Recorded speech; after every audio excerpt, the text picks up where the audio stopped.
आज हम लोग राजस्थान का इतिहास पढ़ते हैं। राजस्थान के इतिहास में सबसे जो पुराना है, प्राचीन है, वो है मेवाड़। कौन सा राजवंश है? मेवाड़ राजवंश।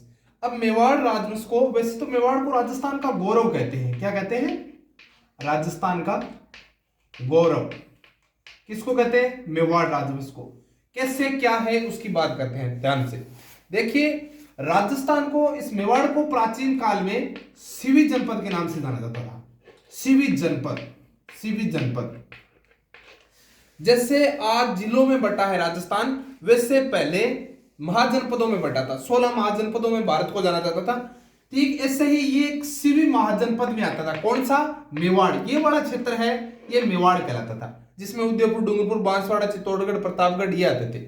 ठीक है, डूंगरपुर और बांसवाड़ा अभी नहीं आते, अब इसको बागड़ क्षेत्र में मानते हैं, लेकिन ये उस समय की बात है। आगे बात करते हैं कैसे मेवाड़ को मेदपाट, परागवाट और सिवी जनपद के नाम से जाना जाता था। सिवी जनपद। और सिवी जनपद की जो राजधानी थी, राजधानी वो मध्यमिका थी। मध्यमिका, मध्यमिका को वर्तमान में नगरी कहते हैं और नगरी वर्तमान में चित्तौड़गढ़ में है। ठीक है, आगे बात करते हैं। मेवाड़ को मेवाड़ इसलिए आपको बता दिया मेदपाट कहते थे। मेदपाट क्यों कहते थे? क्योंकि यहां मेव जाति का आधिपत्य था। मेव या मेर नाम से जाति थी, इसलिए इसको मेवाड़, मेदपाट, परागवाट कहा जाता था। ठीक है, मेवाड़ के शासक अपने आप को रघुवंशी मानते थे। रघुवंशी है, कहीं कहीं मिलेगा आपको देखने के लिए रघुवंशी। मेवाड़ के राजवंश अपने क्या मानते थे? रघुवंशी मानते थे। मेवाड़ में आरंभ में मौर्यों ने शासन किया। आरंभ में किसने शासन किया? मौर्यों ने शासन किया। मौर्यों का एक शासक था जिसका नाम था चित्रांगद मौर्य। चित्रांगद मौर्य ने चित्तौड़गढ़ में, चित्रांगद मौर्य ने, यहां पे चित्तौड़गढ़ है, चित्रांगद मौर्य ने चित्तौड़ का किला बनवाया था। चित्तौड़ गंभीरी और बेड़िच नदी के संगम पर स्थित है। गंभीरी और बेड़िच नदी के संगम पर स्थित है। ठीक है, चित्रकूट की पहाड़ी पे बना है, मेस्ता के पठार पे बना है, गंभीरी और बेड़िच नदी के संगम पे बना है। कब बनाया था इसको? 734 ईस्वी के लगभग बनाया था। 7वीं 8वीं शताब्दी में अपने बोल सकते हैं। ठीक है, इधर तो मेवाड़ का जो अपने मानते हैं, मेवाड़ का शासक या संस्थापक वो मानते हैं गुहादित्य को। गुहादित्य, ये आप सभी मानते हैं, सभी को पता है, ये स्टोरी सुनी है कि गुफा में जन्म होने के कारण इसको गुहादित्य कहा गया। और इसका पालन पोषण जो है वो पुष्पावती ने किया था, और इसकी माता, सॉरी, पालन पोषण कमलावती ने किया था, इसकी माता पुष्पावती थी, इसका पिता जो थे वो शिलादित्य थे। किसके? इस गुहादित्य। गुहादित्य क्यों पढ़ रहे हैं? क्योंकि मेवाड़ का संस्थापक गुहादित्य को मानते हैं। इतनी बात हो गई, आगे बात करते हैं। मिटाने वाला कहां था?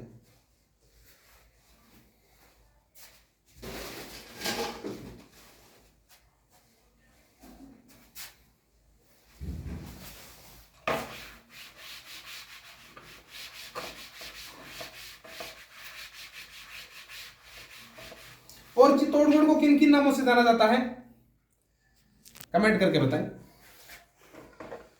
ये देखिए गुहादित्य, इसका वंशज था आगे जाके बप्पा रावल।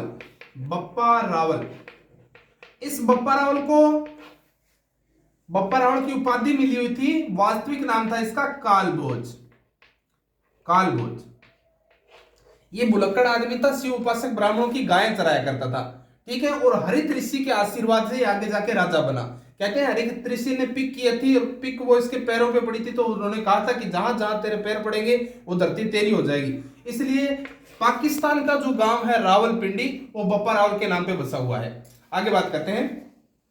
चित्तौड़गढ़ दुर्ग है, उसकी पहले बात की थी अपने चित्तौड़गढ़ की। तो चित्तौड़गढ़ दुर्ग मेस्सा के पठार पे बना है, आपको पता है, गंभीरी और बेड़िच नदी के संगम पे बना है। इसको मालवा का प्रवेश द्वार कहते हैं। मालवा का प्रवेश द्वार, खिजराबाद आदि नाम से जानते हैं, वो आगे बात करेंगे कैसे है, क्यों है। बप्पा रावल को मेवाड़ का वास्तविक संस्थापक कहते हैं, और मेवाड़ का संस्थापक किसको कहते हैं? गुहादित्य। मेवाड़ का वास्तविक संस्थापक, वास्तविक संस्थापक कौन है? बप्पा रावल। ठीक है, कालभोज इसकी उपाधि थी, वो आपको बता दिया, हरित ऋषि के आशीर्वाद से राजा बना था। 734 ईस्वी में इसने मौर्यों से वो जीता था, और इसने क्या किया था? एकलिंग जी का मंदिर बनवाया था। एकलिंग जी, एकलिंग जी है, ये मेवाड़ के कुल देवता माने जाते हैं। जब ये यहाँ के शासक कहीं पर भी अन्यत्र जाते थे तो एकलिंग जी को प्रणाम करके जाते थे और बोलते हैं कि इसको जो प्रणाम करते थे उसको आशंका लेना कहते हैं, आशंका लेना। मेवाड़ के जब भी कोई भी राजा बनता था, गद्दी पे बैठता था, तो उमदरी गांव का भील सरदार अपने रक्त के अपने अंगूठे से इनका राज तिलक करता था, ऐसी मान्यता है। और इनके ध्वज पे एक बात लिखी कि जो दृढ़ रखे धर्म को ताही रखे करतार, जो इनकी स्वतंत्रता और प्रियता की ओर इशारा करता है। ठीक है, इनके बाद में आया जो अगला शासक वो था अल्हट, इसको अल्लू रावल भी बोलते हैं, अल्लू रावल। ऐसे अल्लट ऐसे आलसी, आलसी आदमी था, खुद काम करेगा नहीं इसलिए नौकर रखेगा। इसलिए मेवाड़ में सबसे पहले नौकरशाही की स्थापना किसने की थी? अल्लट ने की थी। नौकरशाही की स्थापना अल्लट ने की थी। एक ऐसे अल्लट ऐसे आहड़ में, आहड़ को राजधानी बनाया और वराह मंदिर का निर्माण करवाया। एक तो अल्लट तो आलसी तो था ही, लेकिन विवाह किया था कौन सा? अंतरराष्ट्रीय। ऐसे अल्लट ऐसे अंतरराष्ट्रीय विवाह करने वाला एकमात्र शासक, मेवाड़ का एकमात्र शासक जिसने निर्माण किया था। ये वराह मंदिर जो अभी बताया है, वराह मंदिर का निर्माण करता वो वराह विष्णु जी का मंदिर है। एक मिनट रुकिए, इसको मिटा देते हैं।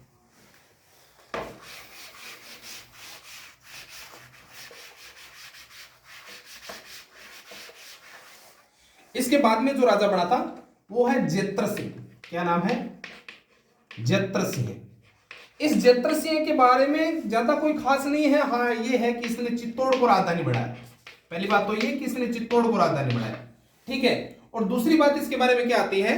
दूसरी बात ये आती है कि इसके समय दिल्ली का एक सुल्तान था, क्या नाम था जिसका? इल्तुतमिश। इल्तुतमिश ने आक्रमण किया था, इल्तुतमिश ने आक्रमण किया था। ठीक है, इनके बीच में भुताला का युद्ध हुआ था 1273-74 में, सब बोलते हैं। ठीक है, आगे बात करते हैं। कुछ 1273, कुछ 1229 बताते हैं, कोई कई बुकें कुछ 1222 बताती हैं, कुछ 1228 बताती हैं, कोई एग्जैक्ट नहीं है, लेकिन इतना है कि भुताला का युद्ध हुआ था। इसके बाद में आता है समर सिंह। समर सिंह के दो पुत्र होते हैं, कुंभकर्ण और रतन सिंह। कुंभकर्ण और रतन सिंह।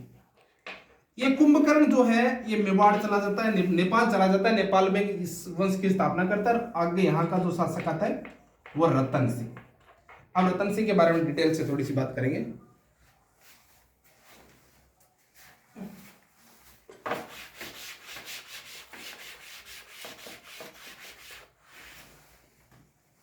रतन सिंह के बारे में बात करते हैं, क्या था, कैसे था रतन सिंह? रतन सिंह, सबसे पहले तो रतन सिंह का कार्यकाल कितना था? 1301 से लेके 1303 तक। ये रतन सिंह जो था इसका एक मित्र था जिसका नाम था, क्या नाम था? राघव चेतन। राघव चेतन। ठीक है, इसने श्रीलंका की रानी पद्मिनी से विवाह किया था।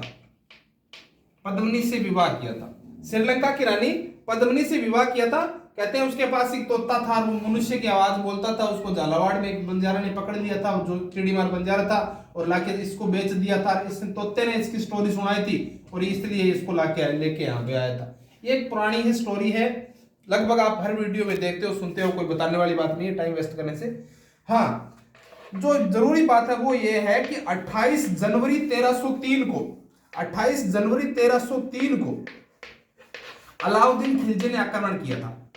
अलाउद्दीन खिलजी ने आक्रमण किया था और 8 माह तक दुर्ग को घेरे रखा था। मजनिक पत्थर फेंकने के उपकरण थे, मजनिक। 8 माह के बाद अगस्त के महीने में, अगस्त में, इसी 1303 को अगस्त में 26 अगस्त 1303 को कहते हैं अलाउद्दीन खिलजी ने आक्रमण कर दिया था।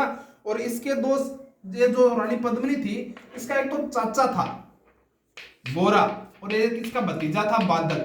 ये गोरा और बादल कहते हैं लड़ते हुए युद्ध मैदान में मारे गए थे। ठीक है, और वहीं से ये दोनों को वीरगति प्राप्त हो गई थी। और ये मेवाड़ का प्रथम शाखा था। मेवाड़ का प्रथम शाखा। शाखा किसको कहते हैं? जो लोग लड़ाई करते समय केसरिया धारण करते हैं उनको केसरिया बोलते हैं। जो महिलाएं अग्निदाह करती हैं और जो दोनों घटनाएं एक साथ हो जाती है उनको बोलते हैं साका। जो महिलाएं अग्निदाह करती है उनको जोहर बोलते हैं, और जो युद्ध मैदान में उतरते हैं उनको केसरिया बोलते हैं, केसरिया बागा पहन के। और जब दोनों घटनाएं एक ही साथ हो जाए तो उसको बोलते हैं साका। ये मेवाड़ का प्रथम साका था। ठीक है, किसने आक्रमण किया था? अलाउद्दीन खिलजी ने। उसने आक्रमण करने के बाद ये दुर्ग जीतकर अलाउद्दीन खिलजी ने अपने पुत्र खिजर खां के नाम पर इसका नाम खिजराबाद रखा था। खिजर खां, ये कहां से जानकारी मिलती है? दाइबी पीर की दरगाह से मिलती है, जो चित्तौड़गढ़ में है। ठीक है, इसके बारे में जब ये घटना हुई थी तो एक अमीर खुसरो नाम का एक साथ में जो था लेखक था अमीर खुसरो, उसके दो ग्रंथ भी आते हैं, खजाइनुल फुतूह और तारीख अल्लाई, उनके बारे में भी इसके जो साका हुआ था उसके जिक्र है। ठीक है, अपने जो सबसे जो स्टोरी जो अभी देखी थी पद्मणी वाली, वो स्टोरी हमें मिलती है पद्मावत की, मलिक मोहम्मद जायसी की लिखी हुई ग्रंथ 1540 में लिखा था उसने पद्मावत। ये देखो, ये घटना 1300 की है, 1500 की, 200-250 साल बाद की है। वो बताता है कि स्टोरी ऐसी थी। बाकी आप इसको जो मेन बिंदु है वो याद रखिए। ठीक है, बाकी कल पढ़ेंगे।